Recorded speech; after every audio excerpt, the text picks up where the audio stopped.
Hello বন্ধুরা, আমরা একটি স্কুলে খেলার মাঠ বানানোর কন্ট্যাক্ট পেয়েছি। এই স্কুলটা আমার এক দাদার, জয়দীপদার ওয়েস্টার্ন ভ্যালি পাবলিক স্কুল। তো দাদা একদিন আমাকে ডেকে বলল, ভাই আমার স্কুলের বাচ্চারা খেলাধুলা করবে, তার জন্য এই ফাঁকা জায়গাটায় সবুজ ঘাসে মোড়া একদম একটা খেলার মাঠ বানিয়ে দিতে হবে। আমিও বলে দিলাম হয়ে যাবে, এবং দাদার কথা মতো আমি একদিনের মধ্যে এই ফাঁকা জায়গাটাকে খেলার মাঠ বানিয়ে দিয়েছি। আপনারা অনেকেই হয়তো ভাববেন এরকম পাতা ঘাস এর ওপর খেলাধুলা করলে হয়তো ঘাসগুলি নষ্ট হয়ে যাবে। একদমই না, এটা হচ্ছে সিলেকশন ঘাস। এই ঘাস সাধারণত খেলার মাঠ বানানোর জন্যই ইউজ করা হয়ে থাকে। এর ওপর খেলাধুলা করলে এই ঘাস কোনোভাবেই কোনো ক্ষতি হবে না এবং এই রকমই সবুজ থাকবে।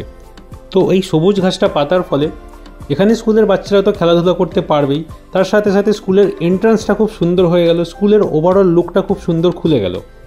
আমরা জানি এরকম সবুজ ঘাস বা গাছপালা মানুষের মধ্যে একটি পজিটিভ ভাইব তৈরি করে, মানুষের মুড ভালো রাখতে সাহায্য করে, যে জন্য আমরা ঘরের মধ্যে ইনডোর প্ল্যান্ট রেখে থাকি।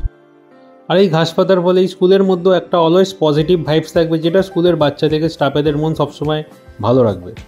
তো আপনিও যদি আপনার স্কুল, কলেজ বা বাড়ি বা অফিস, ফ্যাক্টরিতে এরকম সুন্দর ঘাস বসিয়ে লন বানাতে চান বা মাঠ বানাতে চান, তাহলে আমাদের সাথে যোগাযোগ করুন।